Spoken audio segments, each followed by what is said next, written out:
오늘 말씀을 통해서 한번 은혜를 나눌 텐데요.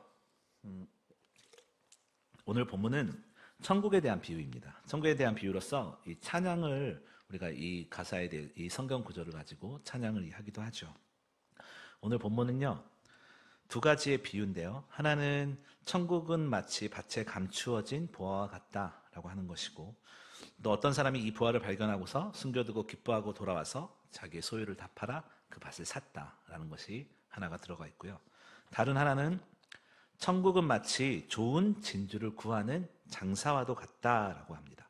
그러니까 앞의 비유는 천국이 밭에 감추어진 보화를 우연하게 발견하게 되었다라면, 뒤의 비유는, 이 진주의 비유는 좋은 진주를 구하는 장사에 구하러 다니는 것에 초점이 맞춰져 있는 거예요.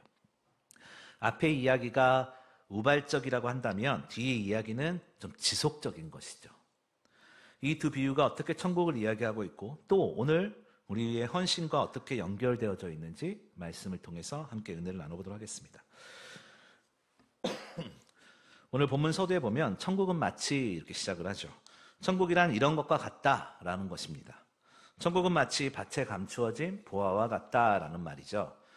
이 당시에는 사람들이 이 귀중품이나 보석들을 항아리나 이 밭에 숨겨두는 경우가 많았다고 합니다.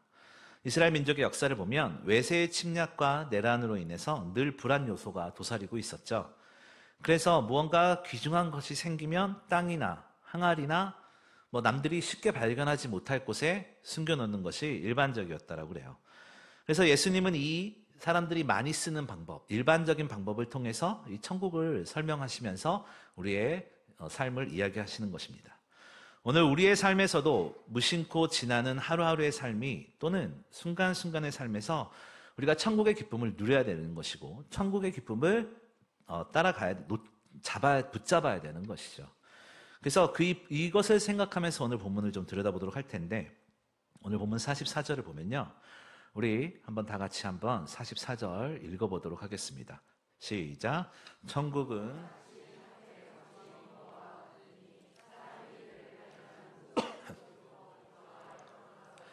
소유를 다 팔아 그 밭을 샀느니라.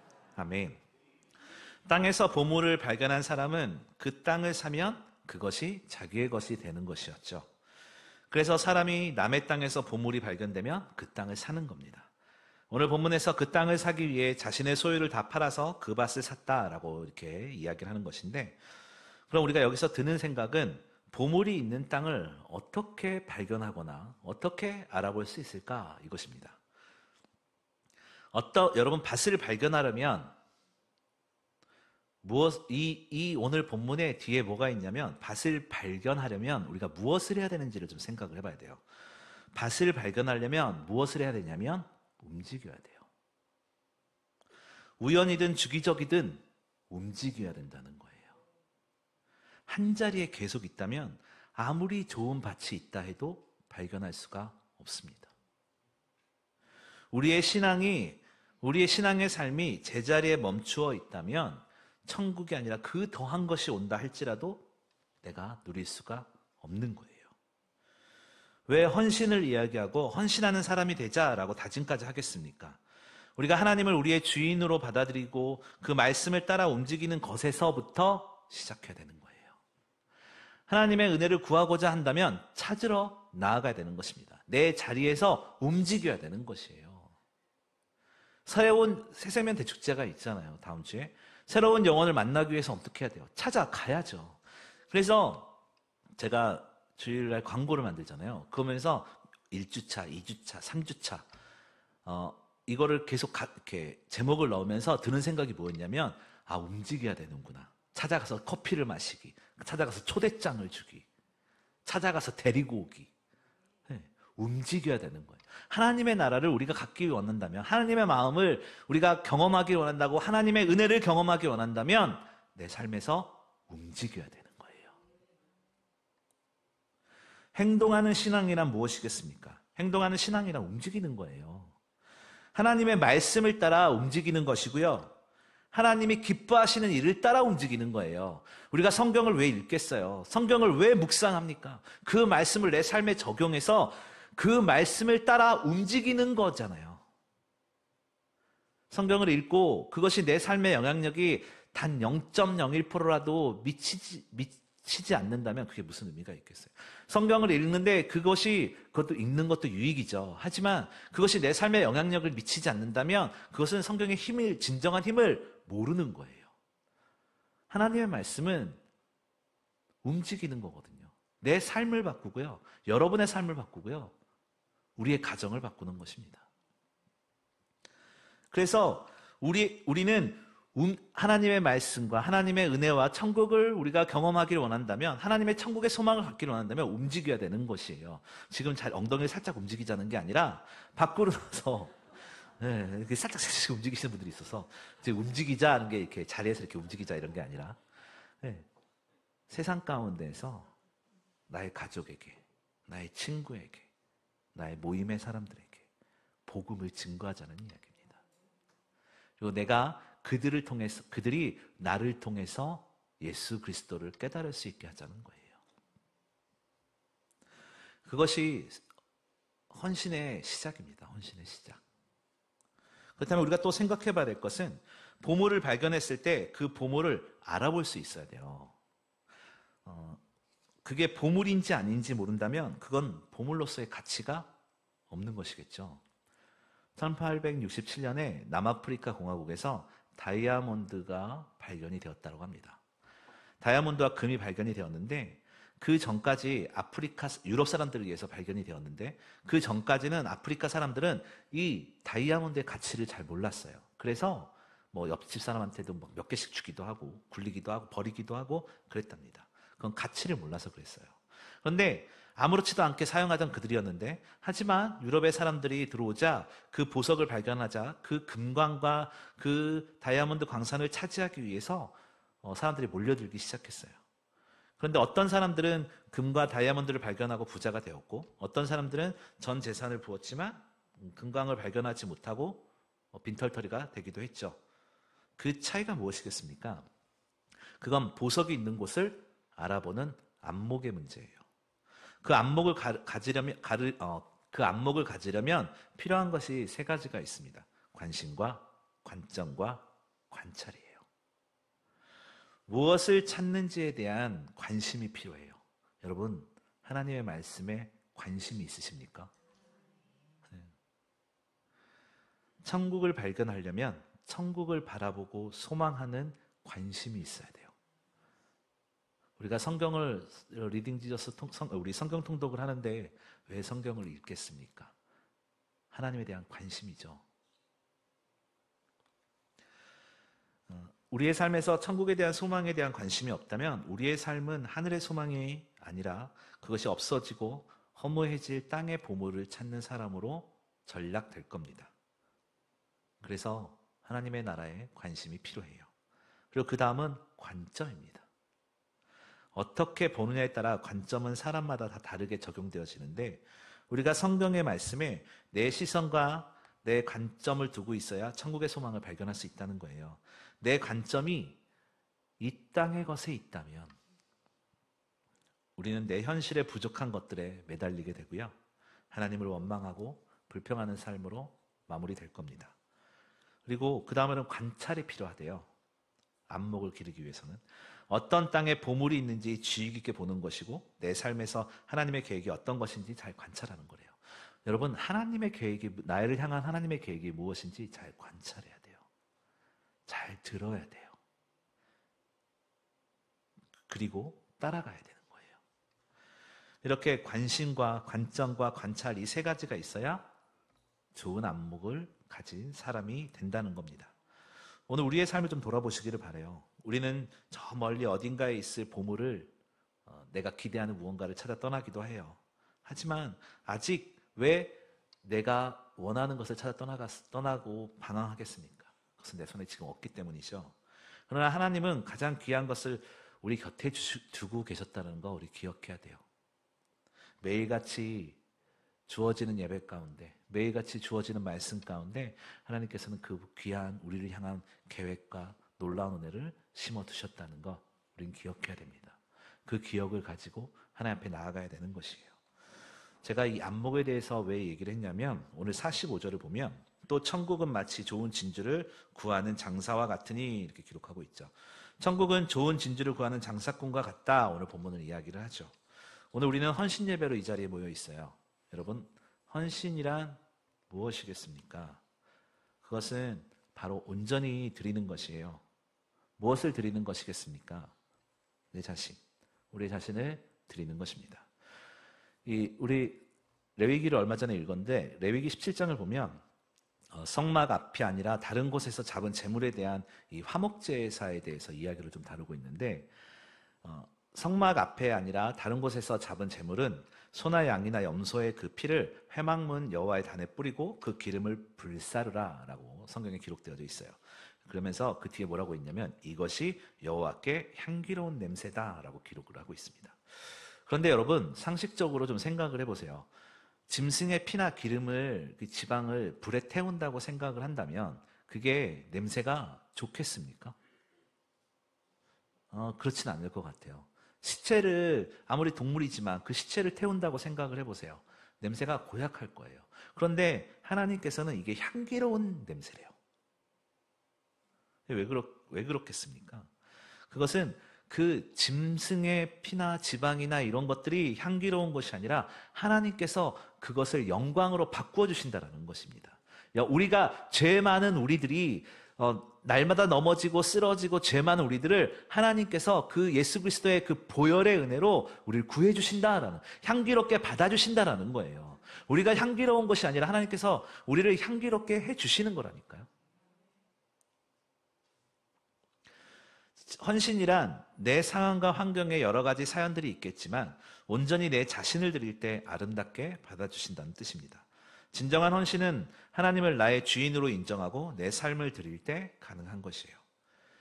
오늘 본문 45절에는 진주 장사꾼이 좋은 진주를 구하고 있습니다. 좋은 진주를 구하려면 어떻게 해야 되겠습니까?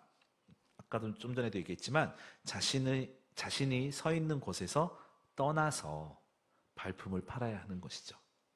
지금은 인터넷이나 이런 것이 보편화되어 있지만 예전에 제가 컴퓨터를 한번 사려고 하면 어떻게 했냐면 싸게 사려고, 더 좋은 걸 사려고 용산 전자상가를 그렇게 돌아다녔어요. 컴퓨터 한 대를 사려고 물어보고 조언을 구하고 이렇게도 세보고 저렇게도 여기서 가격 알아보고 저기서 가격을 알아보고 이렇게 돌아다녔던 기억이 있어요.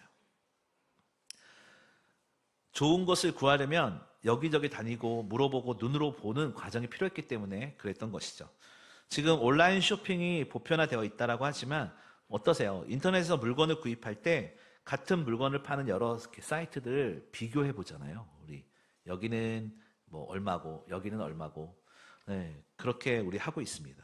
이렇듯 진주 장사가 좋은 진주를 구하려면 자신의 있는 곳에서 떠나야겠죠. 여러분, 천국은 그냥 서 있는 자에게 뚝 떨어지는 것이 아니죠. 우리의 헌신도 하나님을 향해서 내가 서 있는 자리에서 발을 떼는 것부터 시작하는 거예요. 진정한 가치가 아닌 자리에서 떠나는 것이고, 내가 안주하던 자리에서 떠나는 것이고, 하나님보다 더 사랑하는 우상의 자리에서 떠나는 것이고, 내 마음속에 있는 질투의 자리에서 떠나는 것이고, 내 욕망의 자리에서 떠나는 것이에요. 어디로? 하나님의 말씀을 향하여, 하나님의 뜻을 향하여예요. 오늘 나의 고집을 내려놓고 하나님을 향하여 떠남으로 우리의 헌신이 시작되는 것, 하나님의 뜻이 시작된다는 것 기억할 수 있기를 바랍니다. 우리가 입술로만 헌신을 부르짖는 것이 아니라 내 삶이 하나님을 향해서 한 걸음씩 나가야 된다는 것을 말씀을 드리는 거예요. 그래야 우리 삶에서 천국의 소망을 품을 수 있고요, 그 귀한 은혜를 발견할 수 있는 겁니다. 여러분, 아브라함이 하나님의 부르심을 듣고 했던 것이 무엇입니까? 그것은 그가 본토 친척 아비집을 떠나는 것부터. 오늘 이사 가라 뭐 이런 거 아니에요. 오해하시면 안 돼요. 잠깐 조시다가 이것만 들으신 분들은 김성훈 목사가 이사 가라고 했다고. 그래서 오늘 우리가 내 고집과 내 생각으로부터 하나님의 뜻을 향하여 떠나는 것을 말씀을 드리는 거예요. 하나님께서 우리에게 10가지 계명을 통해서 말씀하셨잖아요. 하나님을 사랑하고 이웃을 사랑하라. 그것을 향하여 떠나는 겁니다. 하나님을 모르는 우리의 가족들에게, 우리의 친구들에게, 세상의 사람들을 향하여 복음을 들고 떠나는 겁니다. 그것을 우리가 마음에 새겨야 돼요. 그리고 46절을 보면 극히 값진 진주 하나를 만남에 가서 자기의 소유를 다 팔아 그 진주를 샀다라고 기록하죠. 진주 장사꾼은 그 진주를 사기 위해서 자신의 전 재산을 투자하고 있습니다. 그리고 그 진주를 자신의 것으로 만들고 있어요. 천국이 이와 같다라고 말을 합니다. 오늘 본문 서두에서도 이야기했지만 그 진주가 진짜 귀한 것인지 알아낼 수 있는 안목이 필요한 거예요. 여러분, 진주 장사꾼이 그 귀한 진주를 알아보지 못했다면 자신의 모든 소유를 통해서 사지 않았을 겁니다. 그런데 오늘 본문의 진주 장사꾼은 그 가치를 알아봤어요. 그래서 거기에 그 전 재산을 들여서 사들인 것을 오늘 비유를 통해서 예수님께서 말씀하고 있습니다. 천국의 가치를 안다고 하는 것이 어떤 것이겠습니까? 천국이란 물질적 가치로 매길 수는 없어요. 비교할 수 없겠죠. 무엇과 비교할 수 있겠습니까? 우리가 믿는 그 예수 그리스도, 우리가 감히 얘기해보자면 그 예수 그리스도에 대한 복음을 과연 이 땅에 있는 그 어떤 것과 바꿀 수 있겠습니까? 아무것도 바꿀 수 없다라는 거예요. 그래서 진주장사는 자신의 모든 것을이라고 이야기를 한 거예요. 예수 그리스도의 그 은혜가 내가 가지고 있는 것 중에 어떤 것과 바꿀 수 있겠어요? 그렇기 때문에 우리가 주님을 믿는다는 것, 하나님을 의지한다는 것, 예수 그리스도를 그 예수의 길을 따라간다는 것은 그냥 내 시간을 내서 내 물질을 조금 떼어서 어느 정도를 떼어서가 아니라 내 몸과 마음을 다해서예요. 그래서 전심으로 찬양하라, 전심으로 예배하라 라고 말하는 거잖아요. 헌신도 마찬가지예요. 그냥 숙제같이, 그냥 우리 진지부 원사님이 막 기도에 나오라고 끌고 오니까 막 나오는 막 그런 게 아니라 우리의 마음을 다하여 맡기는 거예요.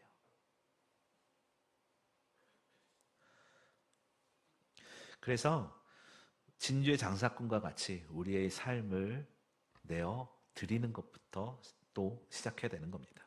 우리의 인생을 주님께 맡긴다면 이 땅에서 고달픈 환경이 더 이상 고통이 아닐 겁니다. 왜냐하면요, 하나님의 위로는 그 어떤 것과도 바꿀 수 없기 때문이에요. 캄캄한 벽과 같은 캄캄한 벽이 내 앞에 있다 할지라도 우리의 삶을 나의 삶을 하나님께 맡긴다면 그 벽 앞에서도 웃을 수 있습니다.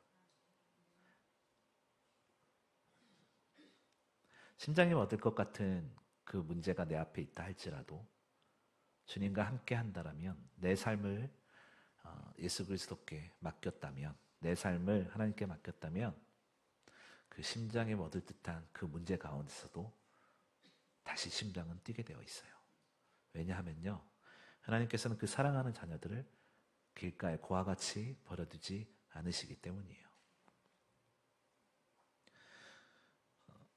하나님께서는 우리를 도우시고 붙드시는 분이시기 때문이에요.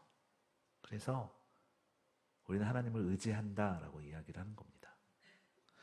오늘 본문에서요, 천국의 비유를 놓고 밭에서 보물을 발견한 사람과 진주를 산 사람, 이렇게 두 가지에 대해서 이야기를 하고 있는데요. 공통점을 좀 보자면 자신의 전 재산을 들여서 밭을 사고 진주를 샀다라는 공통점이 있어요. 그 공통점은 다른 것이 아니에요. 예수님께서 그 핏값으로 우리의 모든 것을 사셨다라는 거예요. 그래서 우리는 하나님의 소유되었다라는 것을 보여주고 있는 겁니다. 우리 딴 생각하면 안 돼요. 우리는 하나님의 것이다 라고 생각하고 하나님께 의지하고 기도하고 예배하는 것입니다. 하나님의 나라를 소유했다는 것은 무엇이겠습니까? 하나님을 나의 왕으로 모시는 것, 그 나의 모든 삶의 영역에서 그분의 통치를 받는 것을 이야기해요. 사람들은 내 자신을 믿는다라고 이야기를 하지만 그것만큼 미련한 대답이 없어요. 우린 날마다 실수하거든요. 네. 당장 그 좀 전에 그 성가대 연습실에서 권사님들 연습하고 왔는데 너무들 이쁘셔가지고 제가 매주 보는 사람들인데 눈을 뗄 수가 없더라고요. 예. 연습을 막 많이 못해가지고. 우린 날마다 실수해요. 넘어지죠. 그런데 우리는 그래서 내 자신을 믿는다는 건 그렇게 미련한 것이에요. 완전하신 하나님을 의지해야 되는 것입니다. 그리고 이 두 가지 사건에서 좀 다른 점이 있어요. 그건 밭은 발견을 했다라는 것이고 진주는 찾아냈다는 거예요. 발견을 한 것과 찾아낸 것이 다른 말 같지만 이 두 가지를 가질 수 있는 것은 귀한 것을 알아보고 발견해내는 것이에요. 서두에 말했던 안목을 기르는 것이에요. 우리가 하나님의 말씀을 보는 눈을 길러야 되는 것이고요. 내 삶에서 하나님께서 어떻게 역사하시는지를 찾아내야 되는 것이고요. 내 삶을 하나님께서 어떻게 밝히고 계시는지를 깨달아야 되는 것이에요. 헌신은 그렇게 시작하는 것이에요. 하나님을 위해서 따라가는 것, 하나님을 향하여 나아가는 것, 말씀을 통해서 내가 이렇게 헌신해야 되겠다, 이렇게 순종해야겠다, 따라가는 것. 내 마음을 드리면서, 내 삶을 드리면서예요. 아까도 말씀드렸지만 화목제에서 태우는 짐승이 어떻게 향기로울 수가 있겠어요? 우리는 고상한 척 앉아있지만 그렇지 않잖아요. 그러니까 하나님의 은혜가 필요한 거예요. 예수 그리스도의 보혈의 은혜가 필요한 겁니다. 사랑하는 일본사 여러분, 그리고 성도 여러분, 길을 가다가 제가 돈을 주운 적이 있었어요. 10,000원을 한번 주운 적이 있었어요. 그랬더니 그 다음에 길을 걸을 때 제가 어디를 쳐다보고 다녔는지 아세요? 땅만 쳐다보고 다녔어요. 또 10,000원을 주울까 봐. 하나님께서 그런 은혜는 주시지 않더라고요. 그런데 여러분, 우리가 이 땅의 것을 경험하기 시작하면요, 이 땅의 것에 매이기 시작하면요, 이 땅의 것만 바라보게 되어 있어요. 이 땅의 것, 세상의 것, 좋은 것, 세상의 좋은 것들 우리에게 필요합니다. 하지만 보다 더 먼저 선행되어야 될 것은 하늘의 것을 구해야 되는 것입니다. 우리는 성경이라는 영적인 땅에서 내 삶의 가치를 발견해야 되고요. 주님의 음성이라는 보물을 찾아내야 되는 거예요. 그 은혜가 우리 일본사님들 그리고 우리 성도들 한 명 한 명의 삶 가운데 가득하시기를 바라요. 우리의 헌신은 내 삶을 주께 맡기는 것이고 날마다 내 삶에서 주님의 은혜를 발견하는 겁니다. 그 귀한 은혜가 있는 저와 여러분이 되시기를 바라요. 말씀의 결론을 내리도록 하겠습니다. 우리는 내 삶에서 너무 바쁘고 분주하고 힘들다 보니 하나님께서 우리에게 주어진 많은 보물들을 놓치고 살 때가 많아요. 그것이 우리의 헌신과 우리가 헌신하는데 걸림돌이 될 때가 많아요. 하지만 우리가 헌신을 할 수 있는 이유는 하나님께서 우리에게 너무나 많은 것을 주셨습니다. 나의 가족도 주셨고요. 내 공동체도 주셨고요. 하늘의 달과 별도 우리에게 허락하셨습니다. 그 귀한 은혜를 우리가 기억하고 하나님 앞에 헌신하고 순종하는 것이 기쁨되고 당연한 것이 되는 저와 여러분이 되시기를 주님의 이름으로 소망합니다.